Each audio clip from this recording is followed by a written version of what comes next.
On Global TV News Express, President Tinubu convenes Police Council today to confirm new Inspector General of Police, Disu. In business, federal government begins remittance of all revenues to Federation Accounts Allocation Committee. On foreign scene, Iranian drone hits United Kingdom base runaway in Cyprus. In sports, Burkina Faso named new national coach. Hello and welcome to all our viewers in Nigeria and around the world to News Express on Global Television, coming to you live from the nation's capital, Abuja. I am Anieti Patrick. A quick reminder that Global Television is on DSTV channel 365 and Star Times channel 276. President Bola Tinubu will today convene a meeting of the Nigerian Police Council to formally consider the appointment of Olatunji Disu as substantive Inspector General of Police. Two highly placed officials in the presidency and the police establishments confirmed the schedule today. The Speaker of the House of Representatives, Tajudeen Abbas, said the National Assembly approved the hybrid system of electronic and manual transmission of election results in the amended Electoral Act to prevent voter disenfranchisement and reduce apathy ahead of the 2027 general elections.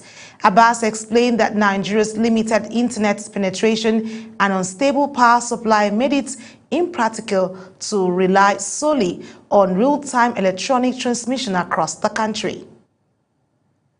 The chairman of the Independent National Electoral Commission, Professor Josh Amopitong, has assured Nigerians that the commission has the capacity to electronically transmit election results in 2027, but cautioned that it may not be able to guarantee a 100% perfect election.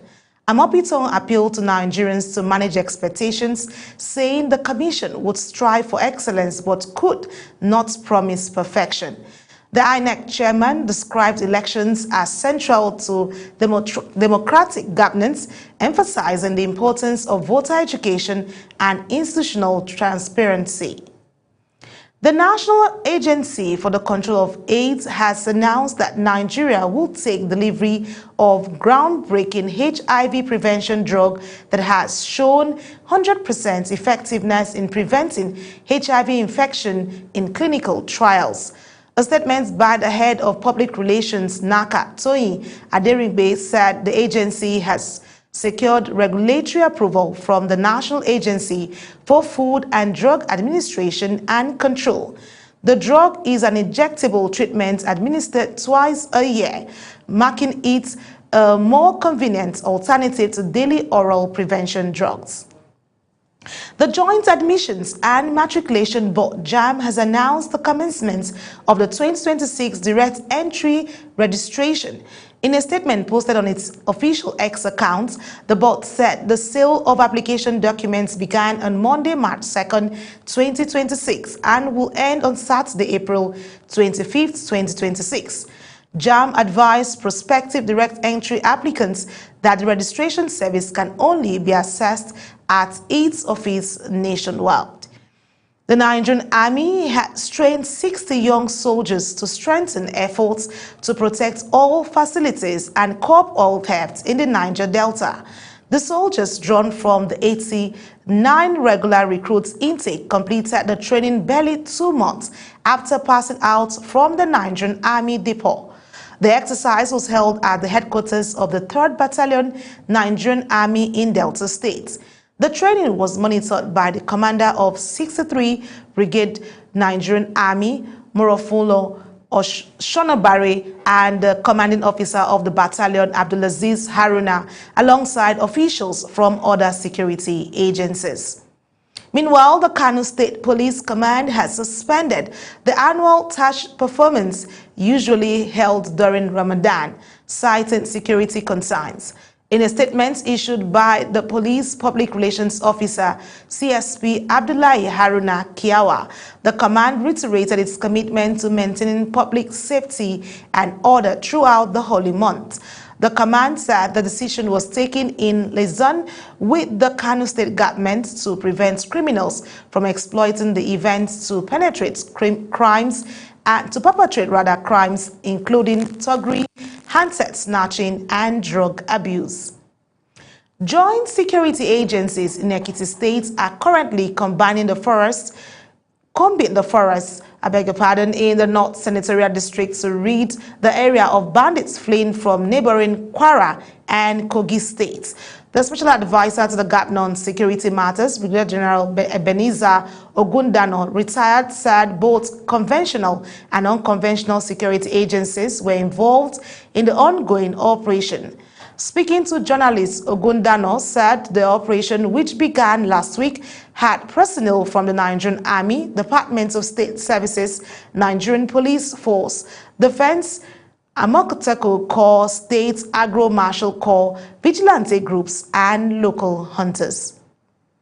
In a renewed push to tackle hunger and strengthen livelihoods, the federal government has commenced the distribution of food and nutritional items to vulnerable households in Niger State, targeting beneficiaries across the 3 senatorial zones under its Food Security Intervention Program. Our correspondent, Sadia Yakubu, tells us more. The initiative is part of the federal government's strategic response to rising food insecurity and humanitarian challenges confronting vulnerable populations. Flagging off the distribution, Minister of Humanitarian Affairs and Poverty Reduction, Bernard Mohamed Doro, described the intervention as a decisive and people-focused effort under the Presidential Initiative for Food and Nutrition Assistance. He explained that the program is designed to provide immediate relief to vulnerable households, stabilize affected communities, and strengthen food security across Niger State. President deemed it fit to intervene and provide and continue to provide this food and nutritious items, so that it will support what the World Food Bank food program was doing previously. So this is just to ensure that Nigeria grow healthy, that children are not affected by malnutrition. Niger State Governor Mohamed Umar Bago described the intervention as timely and significant, expressing appreciation to President Bola Tinubu for his sustained support to the state, particularly in addressing humanitarian challenges. The governor observed that the vast landmass of Niger State poses security challenges that require sustained collaboration with the federal government, international partners, and donor agencies. He also highlighted environmental concerns, noting that overflow from 4 hydroelectric dams in the state continues to impact communities along the lower Niger Basin. This empathy has been extended through the Ministry of Humanitarian Affairs, where the minister is here with his team. The Permanent Secretary is here too, is to show that the federal government understands the plight our people are going through, those that have been displaced by natural disasters and those that have been displaced by insecurity. And the federal government is trying to collaborate with the Niger State government to bring relief and support to these people. The highlight of the event was the symbolic presentation of relief materials to beneficiaries, including 25-kilogram bags of rice and millet, beans, vegetable oil and palm oil, as well as seasonings. Sadia Yakubu for Global Television News. Meanwhile, Niger State Governor Mohamed Umar Bago has appealed to residents of the state, especially those in the Minna metropolis, to exercise patience with his administration over the shortage of water as efforts are underway to address the situation. The governor made the appeal while briefing journalists at the Council Chamber of Government House, Minna, on some critical issues affecting residents of the state. Again, Sadia Yakubu was there for Global TV. Niger State Governor Mohamed Umar Bago attributed the water challenges to inherited decayed water infrastructure, with some pipes broken, ongoing construction work, and the increasing population in the state capital, which have put much pressure on the water system. The Niger State government is very, very concerned about issues that have to do with potable drinking water. What we have inherited is over a decade of neglect of these pipelines. And some of these pipes, most of them are broken and they are more than 30, 40 years old. So we have taken a holistic review of that, and we are doing a holistic overhaul of the entire water system. The governor stressed that his government is taking steps for a holistic overhaul of the water system with the view to providing a lasting solution, and that in the interim, measures are underway to cushion the effect of water shortage. Bago, who also spoke on the epileptic power supply in the state, encouraged the people to make effort to have an alternative power supply for their daily use. The issue of AEDC, meter and everything, when people say they want to go and demonstrate, I will join them to go and demonstrate. I'm telling you the truth. But if you want light, there are other solutions outside AEDC. He said the state government has already transitioned government facilities like hospitals, schools, and government house, among others, off the national grid to ensure effective service delivery in those sectors. The governor used the forum to appreciate journalists for their support and urged them to do more objectively beyond any sentiment. From Abuja, Sadia Yakubu for Global TV News. You're watching the live broadcast of News Express. News Express continues after this weather forecast plus business, foreign and sports stories on the other side of this break. Please stay with us. Good to have you with us. Are you ready to see what Monday has in store? Let's break it down together. If you are in the northern region, here is what to expect. The Harmattan dust is gradually clearing. And that's some good news. Most areas will experience just slight dust haze. But are you in Kano, Katsina, Gombe, and Niger State? You may still notice moderate dust haze lingering through the day due to higher dust concentration in these areas. You may want to keep those face masks handy. Now let's head to the south. We expect partly cloudy skies for much of the region with a bit of haziness. And here's something to watch out for.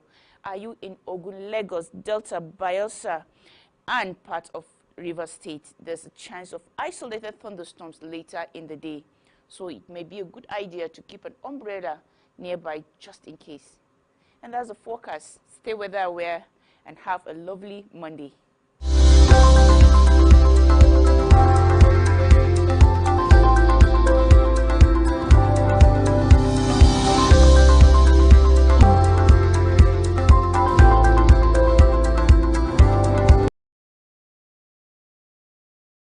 It's good to have you back on News Express. In business, the federal government has commenced the implementation of Executive Order 9 of 2026, which mandates the direct remittance of all revenues to the Federation Accounts Allocation Committee. The Minister of Finance and Coordinating Minister of the Economy, Wale Edun, disclosed this in a statement issued detailing key resolutions reached at the meeting. This followed the directive of President Bola Tinubu on the remittance to Federation Accounts Allocation Committee and the inaugural meeting of the Implementation Committee for the Executive Order. The African Finance Corporation and the federal government have signed an investment agreement to jointly finance 3 strategic projects. These include a $1.3 billion alumina refinery, a nationwide geoscience mapping exercise, and a special investment vehicle to unlock Nigeria's mineral potential. The agreement signed in Abuja marks the climax of months of negotiations between both parties and signals growing investor confidence in ongoing reforms in the country's mining sector. According to a statement by the Special Assistant on Media to the Minister of Solid Minerals Department, Segun Tomori, the alumina refinery is expected to process about 1 million tons of bauxite annually using a modern Bayer process flow sheet, supported by an on-site gas-fired cogeneration plant to generate steam and power. The Nigeria Customs Service has announced that its advanced ruling accounts grew from 60 in December 2024 to 173 in December 2025, adding that the initiative accounted for 2.9% of total revenue from goods valued at 240.8 billion naira in 2025. Public Relations Officer of the Service, Deputy Controller of Customs, Abdullahi Mewada, presented the figures while delivering a paper at the 17th session of the Capacity Building Committee of the World Customs Organization held at its headquarters in Brussels.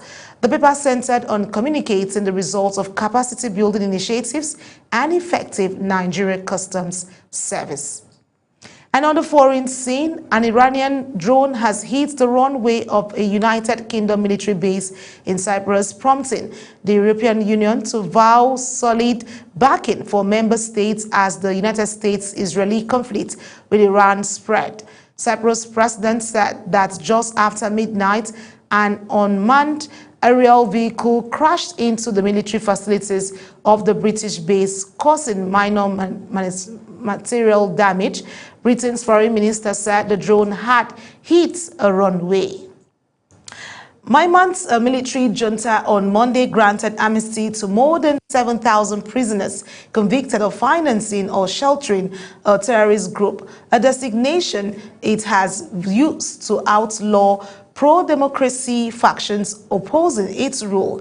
Thousands of the sentenced civilians have been swept into jail since Myanmar's military snatched power in 2021 coup, ending a decade-long experiment with democracy and detaining elected figurehead Aung San Suu Kyi. Pro-democracy activists backing Suu Kyi and armed groups challenging the military in a civil war have been labeled terrorist outfits, and far-reaching laws punish association with life prison terms and possible death sentences. Kuwait's defense ministry says several American warplanes crashed in Kuwait today as Iran pressed on with a third day of strikes in the Gulf. Defense ministry spokesman, however, all crew members survived. Authorities immediately initiated search and rescue operations, evacuating the crews and transporting them to a hospital for medical evacuation and treatment. In sports, the Burkina Faso Football Federation has unveiled Amir Abdo as the new head coach of the Stallions, signaling rather what it describes as a transition into a phase defined by structure, ambition, and renewed competitive focus. The appointment of the 53-year-old Franco Comorian follows what the Federation terms a rigorous examination process. Abdo replaces Brahma Touré, whose tenure ended after Burkina Faso's early exit at the 2025 Africa Cup of Nations in Morocco, a campaign that prompted introspection within the federation. Nigerian student athletes produced a remarkable medal haul across the United States over the weekend, claiming 32 podium finishes at the 2026 NCAA Indoor Conference Championship in what has been described as one of the most successful outings in recent memory, with the indoor conference season reaching its climax across the Power 4 leagues, the SEC, Big Ten, Big 12, and ACC, alongside several other divisions. Nigerian athletes were central to the medal rush, delivering record-breaking performances and championship titles across multiple events. Found out the game in the SEC, where Samuel Obazi of the Alabama rewrote the history books in the men's 400 meters. The future Olympian Athletics Classics, earlier scheduled for the first quarter of 2026, has been postponed to the last quarter of the year to allow the competition to expand into a truly national event covering all 6 geopolitical zones. A statement signed by Dr. Bruce Ijeriho, a renowned quarters miller and Team Nigeria's captain to the 1976 Montreal Olympic Games, said the postponement would enable the organizing committee to develop a national plan ensuring that talents across every part of Nigeria are discovered and nurtured. Ijeriho, who serves as project lead for the Youth Sports Resilience Foundation and the non-profit body behind the competition, said the event is not about reinventing the wheel but restoring a culture that once produced champions. As Global TV News Express comes to an end, here's a recap of our top stories.